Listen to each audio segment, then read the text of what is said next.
Kanchipuram వకుడా silks నాణ్యత మా ప్రాధాన్యత. మదీనాగూడ, మియాపూర్, హైదరాబాద్ లో త్వరలో శుభారంభం. అమృతకి వచ్చిన కష్టం శత్రువులకు కూడా రాకూడదు. ఒకవైపు కడుపులో ఉన్న బిడ్డ కోసం బతకాలో, ప్రాణంగా ప్రేమించిన ప్రణయ్ కోసం చావాలో తెలియక అమ్మాయి ఎంత అల్లాడిపోయిందో మనం అందరం చూసాం కదా. ఆ తర్వాత అసలు ఈ కేసులో ఆమె చట్టాన్ని నమ్మింది, న్యాయస్థానాలని, పోలీసుల్ని నమ్మింది. తల్లిదండ్రుల నుంచి ఎంత ఒత్తిడి వచ్చినా, డబ్బు, ఆస్తి, ఆశ చూపినా కానీ ఆ అమ్మాయి న్యాయం కోసమే నిలబడింది. అలాగే బాలస్వామి, ప్రేమలత గారిని కూడా మనం అభినందించాలి. మీరు కూడా మొదటి నుంచి చెప్తూనే ఉన్నారు. అయితే ఆ తర్వాత ఏం జరిగింది? ఈ కేసు మొన్నటి వరకు అంటే 6 ఏళ్ళు వాళ్ళు పోరాడారు. మీతో టచ్లోనే ఉన్నారా వాళ్ళందరూ? వాళ్ళు ఎప్పుడు నాతో టచ్లోనే ఉన్నారండి. అంటే అసలు ఇప్పుడు ఆ అమ్మాయి గురించి చక్కగా చెప్పావు, నాకు అది నచ్చింది. ఆ అమ్మాయిని అర్థం చేసుకున్న తీరులో చాలా కన్సర్న్ ఉంది. ఒక ఆడపిల్లని కావచ్చు, బాధితురాలనే కావచ్చు, ఆ కుటుంబం పట్ల ఈ వైఖరి అవసరం. బాధితుల పట్ల సమాజానికి ఎంతసేపు వాళ్ళు ఏడుస్తుంటే వాళ్ళ మీద రాళ్ళేసే పనే తప్ప నిన్న కూడా రాళ్ళేసే వైఖరి అంటే నాకు చాలా బాధ కలిగింది. ఇకపోతే మీరు అన్నట్లుగా అమ్మాయి పడిన అవమానాలు ఒక్క ఉదాహరణ చెప్తా. వరంగల్లో 9 నెలల పాప రేపు గురైంది, చచ్చిపోయింది, చంపేశాడు వాడు, ఒక ఉన్మాది. దానికి బాధేసి ఒక పోస్ట్ పెట్టింది. అప్పుడు ఎఫ్బీలో ఉండేది. ఆ పోస్ట్ పెట్టి, అయ్యో 9 నెలల పాపను కూడా వదిలిపెట్టరా, రేప్ చేసి చంపేస్తారా అని ఏదో పెట్టింది. పెట్టగానే ఒక అతను హిందూ ధర్మ పరిరక్షకుడు అనేది పెట్టుకున్నాడు ఐడి, పంపింది. నా దగ్గర ఉంటాయి ఇప్పుడు కూడా. మంచి పని అయింది. అది పెరిగి నీలాగా తల్లిదండ్రులకు శోభ పెట్టకుండా అట్లా చచ్చిపోవడమే ఏమని ఒకడు పెడతాడు. ఇంకోడు అయ్యప్ప స్వామి సంథింగ్, నేనే అయ్యప్ప ఏదో ఉంది, అయ్యప్ప సంథింగ్. అతను అంటాడు, అసలు నీలాంటి ఆడపిల్లల్ని చూసినప్పుడే అట్లాంటి కసి పుడుతుంది. ఇంకోటి రాస్తాడు, సిగ్గులేని బతికే హైదరాబాదు మిర్యాలగూడ మధ్య లారీలు ఆపుకునే బతుకు. ఈ అంటే 9 నెలల పాప మీద కామెంట్ పెడితే ఈ 3 నేను చెప్పాయి, అన్నీ చెప్పలేను. అట్లనే 50 కామెంట్స్. అది చూసి ఆ పిల్ల ఎంత డిస్టర్బ్ అయిందంటే, ప్రేమలత గారు నాకు ఫోన్ చేసి మస్తు ఏడుస్తుందండి, ఏదో చూసినట్టుంది, ఏదో రాసిండ్రంట అంటే, ఏమైందంటే ఆ బాబా ఎక్కిళ్ళు పెట్టి ఏడ్చింది అమృత. అంటే తట్టుకోలేకపోయింది. నేనేం చేశానంటే, నేను నేరమేం చేశానంటే, నేనేం తప్పు చేశానంటే అంటే అప్పటికి యూట్యూబ్ ఛానల్ అవి స్టార్ట్ కాలే. పోలీసులకు చెప్తే ఫేస్బుక్లో ఉండకు, కొన్ని రోజులు బయటకు రా అంటే, ఆ పాప ఫేస్బుక్లో ఉన్నప్పుడు పెట్టారు టార్చరు, ట్రోలింగ్. ఇది ఎక్కడి సంస్కృతి అండి? ఏ దేశం నుంచి దిగుమతి నెల, మన ఓన్ సంస్కృతి ఇదంతా. ఆ పిల్లని ఎఫ్బీలో ఎంత టార్చర్ పెట్టారో మేము చూసాం. అసలు నేను ఒక దశలో ఆ పిల్లని తీసుకొచ్చి, బాధ్యతలను తీసుకొచ్చి, ఎందుకు ఈ పిల్లల మీద ఇంత ట్రోలింగ్ జరుగుతుంది అని అమృతతో కేవలం సోషల్ మీడియా ట్రోలింగ్ మీదే నేను ప్రెస్ మీట్ పెట్టాలా అన్నంత ఆలోచించాను. జనరల్గా నాకు ఒక అలవాటు ఉంది, బాధ్యతలను తీసుకొచ్చి మీడియాలో పెట్టను నేను. అంటే అట్లా చేయను, నాకు ఇష్టం ఉండదు. ఏ బాధితుల కన్నీళ్ళని జూమ్ చేసి చూపించడం నాకు ఇష్టం ఉండదు. బాధితులు ఆత్మస్థైర్యంతో పెరగాలి, ఆత్మగౌరవంతో జీవించాలి, కానీ మీడియా ముందు ఎందుకు అనుకుంటా. కానీ ఆ అమ్మాయి ఇష్యూలో అంటే అంత జరిగింది. పోలీసులు పాపం వాళ్ళు ఏం చేయగలుగుతారు? సైబర్ క్రైమ్ ఎంతకని చేయగలుగుతారు? వాళ్ళకి విసుగొచ్చింది. అంటే అన్నిసార్లు వాళ్ళు బాధ్యతగా ఉంటారని కూడా ఎక్స్పెక్ట్ చేయలేం. బంద్ చేసుకుని కూర్చో అన్నారు. నేనేం తప్పు చేసినా అంటే, నేను ఎందుకు బంద్ చేయాలి? అసలు నేనేం తప్పు చేసినా అంటే నేనేం సమాధానం చెప్పాలి అమ్మాయికి? అట్లాంటి ఉదాహరణకి మీకు చెప్పాను. ఇట్లాంటి ఎంతో ఘర్షణలు అమ్మాయి పడింది. ఇవాళ చాలా సెల్ఫ్ కాన్ఫిడెన్స్తో బాలస్వామి, ప్రేమలతలు ఇచ్చినటువంటి ధైర్యం, మోరల్ బూస్టింగ్ మా లాంటి సంఘాలు, తను స్వతహాగానే మంచి అమ్మాయి. దాని తోడు వాళ్ళు ఇచ్చిన, ఆ కుటుంబం ఇచ్చిన కాన్ఫిడెన్స్, వాళ్ళ మరిది కానీ కుటుంబం కానీ, ఇవన్నిటితో ఆ అమ్మాయి చక్కగా ప్రొటెక్టెడ్గా ఉంది. కానీ ఆ అమ్మాయి చాలా సఫర్ అయింది. ఒక మీడియా, భర్త చనిపోయి తను ఉంటుంది, వాళ్ళిద్దరేమో అత్తమామలేమో క్రిస్టియన్స్. ఒక ప్రముఖ మీడియా కెమెరాని వేసుకుని, ఒక మహిళా మండలాన్ని వేసుకుని శ్రీమంతం చేస్తానని వెళ్ళిపోతారు. ఎవరో వచ్చారంటే రండి కూర్చోండి మాట్లాడతారు. అమ్మాయిని పిలవండి అంటే, ఈ పిల్ల లోపల ఉంటే పిలిస్తే రాగానే పూలు, చీర, పళ్ళు అన్నీ పెడతారు. అస్సలు ఫోన్ చేసింది అంటే, మనుషులేనా అంటే వీళ్ళు? నాకు నా ప్రణయ లేక నేను ఏడుస్తుంటే 6వ నెల ఎప్పుడు శ్రీమంతం చేయడానికి ఒక ఛానల్ వెళ్ళిపోద్ది. మనుషులేనా అండి వాళ్ళు? ఇట్లాంటి ఎన్నో. ఈవెన్ డెలివరీ విషయంలో కూడా నేను ఢిల్లీలో ఉన్నా. ప్రొఫెసర్ సాయిబాబా అరెస్ట్ మీద ఢిల్లీలో పెద్ద ప్రోగ్రాం అరుంధతి రాయ్ వాళ్ళు నిర్వహించారు. నన్ను కూడా వక్తగా పిలిచారు, వెళ్ళాను. సరే ఆ రోజే వెళ్తున్నా కొంతమంది ఫ్రెండ్స్ని కలిసి నెక్స్ట్ డే అంటే ధర్నాకి అటెండ్ అయ్యి నెక్స్ట్ డే ఈవినింగ్ వద్దామని నేను టికెట్ పెట్టుకున్నా. వీళ్ళు ఫోన్ చేశారు, డ్యూ డేట్ మేము వస్తున్నాం. మాకు ఎవ్వరి మీద నమ్మకం లేదు, ఎందుకంటే అప్పటికే ఎంతో ఎవరో ఆగంతకులు దూరుతారండి ఇంట్లోకి ఏదో పేరుతో. వీళ్ళు ఎవరు ఏంటి అంటే అప్పుడు వీళ్ళు అలర్ట్ అవుతారు. అట్లా ఇంట్లోకి ప్రవేశించిన వాళ్ళు ఉన్నారు. ఈ 2-3 ఘటనలు జరిగాయి, అది కూడా మీడియాలో వచ్చింది. సో అట్లా ఆ అమ్మాయిని అడుగడుగున ఆ కుటుంబాన్ని అడుగడుగున తల్లిని చంపుతారో బిడ్డని చంపుతారో ఇద్దరిని చంపుతారో తెలియని ఒక భయంకరమైన స్థితి. పోలీస్ ప్రొటెక్షన్ కూడా ఉంది. పొద్దున్నే ఇద్దరు 12 అవర్స్ ఇద్దరు ఉంటారు, ఇంకో 12 అవర్స్ 4 సెక్యూరిటీ తోటి ఆ అమ్మాయి దాదాపు 4-5 ఏళ్ళు ఉంది. క్రమంగా తగ్గించారు ఆ కుటుంబం. అంటే అంత భయంలోకి వాళ్ళు నెట్టబడ్డారు. అటువంటి సిచ్యుయేషన్స్ క్రియేట్ అయినాయి. సరే అంటే మాతిరావు చనిపోయాక ఆ భయం కొంచెం తగ్గి ఉండొచ్చు, కానీ అప్పటిదాకా ఉన్నాయి. ఇంకోటి ఏంటంటే వాళ్ళు ట్రీట్మెంట్ మాకే చెప్పకండి ఎక్కడ తీసుకుంటున్నారా అని మేము అన్నాం. మీకు ఎక్కడ నమ్ముకుంటే అక్కడ తీసుకోండి, లేదంటే మా దగ్గరికి రండి అన్నాం. సో ఆన్ ఆఫ్ వచ్చి వెళ్తూ ఉండేవాళ్ళు. అప్పటికి ఎక్కడ ట్రీట్మెంట్ జరుగుతుందో ఎవరమో చెప్పలేదు. కానీ నేను హైదరాబాద్లో అయితే ప్లాన్ చేయలేదు. సడన్గా నాకు అక్క ఎక్కడున్నా, ఢిల్లీలో ఉన్నా అంటే వచ్చే అక్క నువ్వు అర్జెంటుగా వచ్చేయంటే, నాకు రేపు ఈవినింగ్ ఉంది ఫ్లైట్, ఇప్పుడు రాలేను అంటే, కాదక్క డ్యూ డేటు అప్పటిదాకా ఆగుతుందో లేదో, మేము బయలుదేరి పొద్దున్నే 6ంటికి బయలుదేరి వస్తాం, మాకు రేపు ఈవినింగ్కి అయిపోతుందేమో అనిపిస్తుంది అక్క, నువ్వు రేపు నైట్ నాకు 7 o'clock ఉండింది, నేను వచ్చే వరకు ఇంచుమించు 12 అవుతుంది. సో వాళ్ళకి ఏంటంటే మార్నింగే నేను వస్తే హాస్పిటల్లో నువ్వు ఎక్కడ, వాళ్ళు ఏమన్నారు తెలుసా, నువ్వు ఎక్కడ అడ్మిట్ చేస్తే అక్కడే అడ్మిట్ చేస్తాం, మాకు తెలియదు, మేము వచ్చి మీ ఇంటికి వచ్చేస్తాం, మేమైతే మీ ఇంట్లోనే ఉంటాం అనేస్తే అప్పటికప్పుడు టికెట్ ప్రీపోన్ చేసుకుని వచ్చాను. నేను ఢిల్లీ నుంచి వచ్చాను మార్నింగ్, వాళ్ళు మిర్యాలగూడలో బయలుదేరి ఆల్మోస్ట్ ఇద్దరం ఒకేసారి వచ్చాం. అప్పుడు ఎవిటా ఫెర్నాండెజ్ కాల్ చేసి, అంటే ఫెర్నాండెజ్ హాస్పిటల్ ఆమె కొంచెం పరిచయం నాకు, ఇలా ఉందండి చాలా కాన్ఫిడెన్షియల్గా డెలివరీ జరగాలి, అంటే అమ్మాయి అత్తమామలు నేను తప్ప ఎవరు అలౌ చేయొద్దు, ఎవరైనా సరే అలౌ చేయొద్దు, అంత ప్రొటెక్షన్ మాకు కావాలి అంటే నేను చెప్పాను. ఆమెకి ఉన్న కానిస్టేబుల్స్ తప్ప ఇంకెవరు కూడా ఎలాగో, వాళ్ళు కూడా కిందే ఉంటారు, పైకి రారు లేబర్ రూమ్ దగ్గరికి, లేబర్ రూమ్కి ఉంటే నేను ఉంటాను లేకపోతే వాళ్ళ అత్త ఉంటుంది అని ఇంత క్లియర్గా మాట్లాడుకుంటే ఆవిడ నాకు కాన్ఫిడెన్స్ ఇచ్చారు. ఎవిటా ఫెర్నాండెజ్ తప్పకుండా సంధ్య, ఐ రెస్పెక్ట్ యువర్ వర్క్ అన్నాక జాయిన్ చేస్తే అక్కడ డాక్టర్ తేజస్, ఆవిడ పెద్ద ఆవిడ, చాలా ఉంటాయి కదా బ్రాంచ్లు, డాక్టర్ తేజస్వి నేను ఆవిడకి అప్పచెప్పాను. నేను ఇవాళ కూడా చెప్తున్నా, అద్భుతంగా ఆమె వర్క్ చేసింది. లీక్ అయి మీడియా హోరెత్తింది, అక్కడ ఎవరిని అలౌ చేయలే. ఆఖరికి 12 బాబు పుట్టాడు, ఫోన్ చేయగానే అసలు మేమున్నాం అక్కడే అందరం, ప్రణయ్ మళ్ళీ పుట్టాడని వాళ్ళు చాలా హ్యాపీగా ఫీల్ అయ్యారు. స్టీఫెన్ రవీంద్ర గారు వచ్చారు, ఆయన అప్పటి డిఐజీ, ఆయనను కూడా అలౌ చేయలే అసలు. అంటే పోలీసులు కూడా చెప్పారు, అంటే పోలీసులు కూడా భయపడి జిల్లా ఎస్పీ ఇక్కడికి పంపారు కదా. ఇంకో విషయం, వాళ్ళు మీ దగ్గరికి వస్తామంటున్నారక్క, మేము మీ మీద నమ్మకంతో పంపిస్తున్నామని వాళ్ళు ఫోన్ చేశారు, పోలీస్ ఫోన్ చేశారు.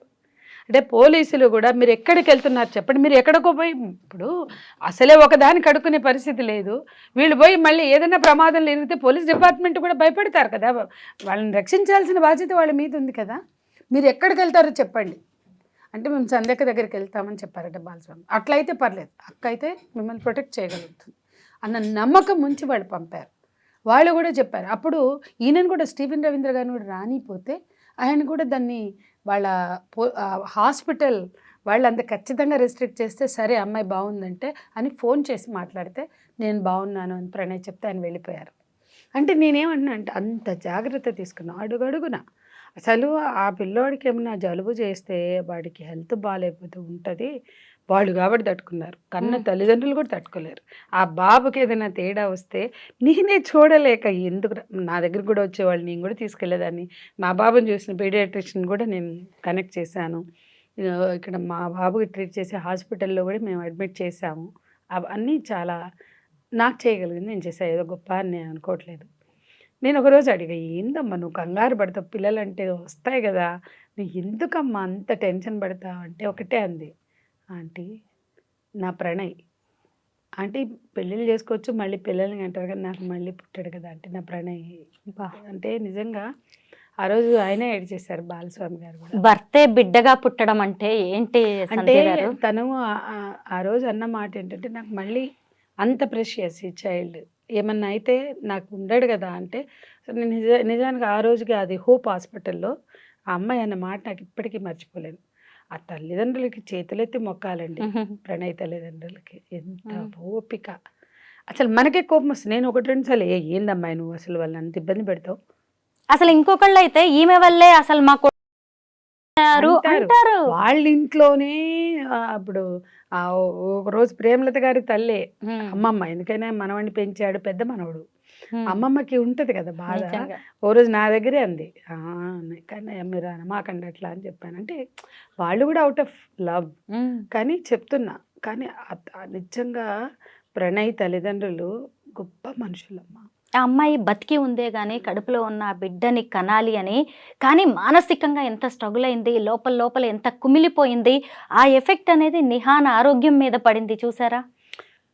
నిహాను కడుపులోంచి బయటకు వచ్చే వరకు అడుగడుగున ఆ అమ్మాయి పడిన తపన, ఆరాటం, వాడి కోసం చేసిన పోరాటం, వాడు వచ్చాక వాడి కోసం చేసిన ప్లానింగ్స్. కానీ ఆ ప్రెషర్ ఉంటుంది, డెఫినెట్గా ఉంటుంది. చాలామంది ఆటిజంతో వచ్చిన పిల్లలు మేము చూస్తాం కదా, ఆ తల్లులు ఎవరైతే ఒత్తిడికి గురవుతారో వాళ్ళ పిల్లలు. ఇప్పుడు అమెరికాలోనే నాకు ఎన్ని కేసులు, అక్కడున్న ప్రెషర్ కూడా చాలా ఎక్కువ, బోల్డ్ అని మనకన్నా ఎక్కువ. మరి అక్కడున్న సిచ్యుయేషన్ ఏంటో కానీ నాకు ఇండియా కన్నా ఆటిజం కేసెస్ చాలా అమెరికాలో కనిపిస్తుంది. సో ఇక్కడ కూడా తీవ్ర ఒత్తిడికి గురైన తల్లుల మీద ఇక్కడ కూడా నేను ఒక కేసు చూసాను. నేను ఆ తల్లిని చెడమడ తిట్టిన, ఏందమ్మా ఏమవుతుందని అంతగానో ఒత్తిడికి గురై పిల్లలు కూడా ఆరోగ్యాలతో పుట్టకుండా అని. కానీ ఇది ఆ అమ్మాయి థింకింగ్, మోడ్ ఆఫ్ థింకింగ్ వల్ల కాదు, అమ్మాయి సిచ్యుయేషన్స్ వలన పడింది. అందుకని నేనేమంటానంటే తన లైఫ్ తనకు చూసుకునే హక్కు తనకుంది. తన లైఫ్ పట్ల జడ్జిమెంటల్గా ఎవ్వరూ ఉండాల్సిన అవసరం లేదు. ఆమె మళ్ళీ పెళ్లి చేసుకున్న ఆమె జీవితం ఆ హక్కు ఉంది. ఆమె తను ఎలా ఉండాలనుకుంటుందో అలా ఉంటుంది. దాని మీద ఎవరికి కూడా కామెంట్స్ పాస్ చేసి జడ్జిమెంటల్గా ఉండడానికి రైట్ లేదు అని నేను బలంగా ఫీల్ అవుతాను. ఈ విషయంలో నేను చేయగలిగిన సహకారం వాళ్ళు కోరినప్పుడు, నేను ఎప్పుడు ట్రెస్ పాస్ అయిపోలే వాళ్ళ జీవితాల్లోకి. వాళ్ళు కోరినప్పుడు వాళ్ళు ప్రణయ్ వర్ధంతి ఉంటే పిలిచేవాళ్ళు, వెళ్ళేవాళ్ళం. బట్ బర్త్డే, ఫస్ట్ బర్త్డే కొంచెం గ్రాండ్గా చేస్తే వెళ్ళాం. అట్లా వాళ్ళు కోరినప్పుడు, వాళ్ళు ఫీల్ అయినప్పుడు ఎప్పుడు మేము ఉన్నామని మేము వర్క్ చేసాం. నాలాగా చాలామంది ధైర్యం చెప్పారు, మద్దతు పలికారు. సంధ్య గారు, ఒకవైపు ఇలాగా కేసులో తీర్పు రాబోతుంది అంటే అమృత అక్కడికి వస్తుందేమో అని అందరూ అనుకున్నారు. కానీ అమ్మాయి మిర్యాలగూడ రాలేదు, నల్గొండకి రాలేదు. నిహాన్ కానీ అలాగే అమృత కానీ ఎందుకు? ఏదైనా ప్రాణహాని ఉందని రాలేదా, భయపడి రాలేదా? దీనికి ఏమైనా ప్రత్యేక కారణాలు ఉన్నాయా? అంటే నాకు ఒకటి అర్థమైందమ్మా, ఏ బాధితులకైనా మీ పట్ల ఇలా జరిగింది అని గుర్తు చేయడాన్ని ఇష్టపడరు. అది మనం అర్థం చేసుకోవాలి. అది వాళ్ళు ఎదుర్కొన్న పెయినే కావచ్చు, వాళ్ళు అండర్గో అయిన పెయినే కావచ్చు. అంటే ఎంతకాలం సమాజం జాలిని వాళ్ళు ఎదుర్కోవాలి చెప్పండి? అది మర్చిపోయి బతకొద్దా? వాటికి దూరంగా బతకొద్దా? ఇప్పుడు నా దగ్గరకు వచ్చిన ఎంతోమంది బాధితులకి మీ ఏడుపులన్నీ పిల్లలకి చూపించకండి. మీరు సెల్ఫ్ రెస్పెక్ట్, సెల్ఫ్ కాన్ఫిడెన్స్ కోల్పోయి ఎప్పుడు చూసిన డిప్రెషన్. ఇవాళ పొద్దునే ఒక అమ్మాయి వచ్చింది, 1.5 గంట ఉంది, అందుకే అన్నీ లేట్ అయినాయి ఇవాళ నాకు. ఆ డిప్రెషనేనండి. అరే నేను ఒక్కటే చెప్పా లాస్ట్కి, నీ డిప్రెషన్ ఉంచుడు, అది నీ పిల్లల భవిష్యత్తును నాశనం చేస్తుంది. తమ పిల్లలే కావచ్చు, తల్లులు అంత డిప్రెషన్, తల్లైనా తండ్రైనా ఇమీడియట్ పేరెంట్స్ అంత డిప్రెషన్లో ఉంటే పిల్లలు తట్టుకోలేరమ్మ. వాళ్ళకి నెగిటివ్ వైబ్స్ వెళ్తాయి, అన్నీ నెగిటివ్ ఎనర్జీ. అది అంటే నెగిటివ్ అంటే ఏంటంటే అమ్మ పొద్దుగూకులు ఏడుస్తుంటే ఆ బిడ్డలకి ఏం పెరుగుతుంది? అమ్మ నాన్న సంతోషంగా ఉంటే పిల్లలు సంతోషంగా పెరుగుతారు. అమ్మ పొద్దుగోకులు ఏడుస్తూ అమ్మ జాలి మీదో, ఎంపతి మీదో, సింపతి మీదో ఉన్నప్పుడు దాని ఇంపాక్ట్ ఉండే చిల్డ్రన్ మీదే కదా. అది ఎందుకు అర్థం కాదు మనకి? కాబట్టి ఆ పాత జ్ఞాపకాలు నిహాన్ మీద పడకూడదని కూడా అనుకోవచ్చుగా. లేదా ఇప్పుడు చిన్నప్పుడు వేరు, ఇవాళ వాడికి కూడా కొన్ని అర్థమవుతున్నప్పుడు అవన్నీ ఏమైంది, ఎందుకు జరిగింది, నాన్నని ఎందుకు చంపేశారు, ఎవరు చంపేశారు, తాతనే చంపారా, ఆ అమ్మమ్మ దగ్గర వాడు ఉన్నప్పుడు ఆ చర్చలన్నీ ఇవాళ నిహాన్కి అవసరమా అని అడుగుతున్నాను. నేను నిహాన్ కోణంలోంచి మాట్లాడుతున్నా. అంటే మనం ఏదైనా కూడా ఇప్పుడు మేము ఇన్నిటికి వ్యతిరేకంగా ఇన్ని నిర్బంధాల మధ్య ఊపాలంటి కేసుల మీద మేము పోరాడతాం. కానీ బాధితులకు ధైర్యం చెప్తాం, కానీ నువ్వెందుకు అంటే ఫైట్ చేయంటాం, కానీ ఆమె సిచ్యువేషన్ని బట్టే చెప్తాం. ఆమె పిల్లలు ఇంకా సమస్యల్లో మేము వెళ్ళిపోయినట్టు, అక్రమ కేసులు మేము పెట్టించుకున్నట్టు వాళ్ళు పెట్టించుకోవాలని మేము అనుకోం. ఎందుకు అంటే వాళ్ళు వాళ్ళ స్థాయిని బట్టే దాన్ని ఎదుర్కొంటారు, వాళ్ళ చైతన్యాన్ని బట్టి ఎదుర్కొంటారు. అట్లాగే ఏ తల్లికైనా తమ జీవితంలో ఉన్న విషాదం పదే పదే పదే పదే వాళ్ళ కళ్ళ ముందు ఆవిష్కరించబడాలి, వాళ్ళ కళ్ళ ముందు ఉండాలి అని అనుకోరు. తల్లిగా నువ్వు కూడా అనుకో, నీ జీవితంలో ఏమైనా పెయిన్స్ ఉంటే అది ఏదో అవసరమైతే వాళ్ళని ఎడ్యుకేట్ చేయడానికి ఎప్పుడైనా చెప్పాల్సి వస్తే చెప్తారేమో, కానీ పదే పదే నీ జీవితంలో ఉన్న పెయిన్ కానీ విషాదం కానీ వాళ్ళ మీద రుద్దితే ఎట్లా ఉంటుంది? ఒక అమ్మాయి వాళ్ళ అమ్మ నాన్న అంటే చాలా ఇష్టం, తల్లి చనిపోయింది, ఆ పిల్ల ఆ ట్రోమాలోంచి బయటికి రాలేక పదే పదే వాళ్ళ అమ్మని పట్టుకుని ఏడుస్తూ ఉంటే పిల్లలు దాన్ని తీసుకోలేకపోయారు. ఎప్పుడు చూసినా వాళ్ళ అమ్మ గురించి ఏడుస్తుంది, మా అమ్మ ఏడుస్తుంటే మాకు బాధ ఉండదా అని అడిగింది. వాళ్ళ టీనేజ్లో ఉన్న పిల్లలు వాళ్ళ అమ్మమ్మ కోసం వాళ్ళ అమ్మ ఏడుస్తుంటే మా అమ్మ ఏడుస్తుంటే మేము ఎట్లా తట్టుకుంటాం అన్నారు. అందులో న్యాయం లేదా? అంటే ఇది జీవితం అమ్మ. జీవితంలో చాలామంది ఆమె ఎందుకు రాదు, ఆమె ఎందుకు నిలబడదు అంటారు కదా. అంటే నువ్వు అలా అన్నావని నేను అనట్లేదు, కానీ దానికి సమాధానం వెతికే ప్రయత్నం చేసావు కదా. నేను దానికి కరెక్ట్గా చెప్పాలనుకుంది, నిహాన్ని దానికి దూరంగా పెంచాలని అమృత అనుకోవడం కూడా మనం అర్థం చేసుకోవాలి. ఎక్కడా కూడా అమ్మాయి ఒక కామెంట్ కూడా చేయలేదు. రంగనాథ్ గారికి కాల్ చేసి మాట్లాడింది, థ్యాంక్స్ చెప్పిందే తప్ప. అయితే తర్వాత కూడా అమ్మాయి తన జీవితాన్ని ఎంత గొప్పగా తీర్చిదిద్దుకుంది, యూట్యూబ్లో తనను తాను డైవర్ట్ చేసుకుంది, మంచి వీడియోస్ పెట్టింది. ఆ విషయాల్లో కూడా పాపం ట్రోలింగ్ కి గురైంది. అమ్మాయి ఒక మంచి డ్రెస్ వేసుకుంటే కూడా అందరూ కోరుకున్నది ఆమె ఏడుస్తూ కూర్చోవడమే. అయితే ఈ తీర్పు తర్వాత ఆ అమ్మాయి అమ్మా నాన్న చేసిన పెళ్లిలో వాడు చచ్చాడే అనుకో భర్త, లేదా వదిలేసాడు అనుకో, మరో పెళ్లి చేస్తే తప్పపట్టినా ఇంత ట్రోలింగ్ ఉండదు. కానీ ఆ అమ్మాయి ఎప్పుడు చూసినా ఏడుస్తూ ఉండాలి. అంటే ఒక రకమైన కక్షపూరిత వైఖరి అట్లా ఉండకూడదండి, ఏ బాధితుల పక్షానైనా ఉండకూడదు. అయితే ఈ తీర్పు తర్వాత సోషల్ మీడియా అకౌంట్స్ నుంచి అమృత పక్కనే ఉన్న ప్రణయ్ అనే పేరును తీసేయడం మీద కూడా పెద్ద చర్చ జరుగుతోంది. అమృత రెండో పెళ్లి చేసుకోబోతోంది, అత్తమామలకి దూరం అయింది, కనీసం నల్గొండ రాలేదు, మిర్యాలగూడ రాలేదు అంటూ కొత్త కామెంట్స్, కొత్త వాదన అనేది తెర మీదకి తీసుకొచ్చే ప్రయత్నం జరిగింది. సంధ్య గారు మీరేమంటారు దీని మీద? అంటే నేనేమంటానంటే కొత్త జీవితంలోకి అడుగు పెట్టాలి, నిహాన్కి తండ్రి ప్రేమ దక్కాలి. అట్లాగే ఆమె చాలా సెల్ఫ్ కాన్ఫిడెన్స్తో బిడ్డను పెంచుకోవాలి అనుకున్నప్పుడు ఆమె అమృత ప్రణయ్ అని అన్ని రోజులు పెట్టుకోవడం కూడా అవసరం లేదని నేను అనుకుంటాను. అంటే ఎవరైనా మన ఇళ్లలో ఆడపిల్లలు యంగ్ విడోస్ అయితే, అది నిండా 20 ఏళ్ళు లేవు దానికి అప్పుడు. పిల్లోడికి అబ్బాయికి అయితే 23 ఏళ్ళు సంధ్య గారు, మొన్ననే 30 ఉన్నారండి.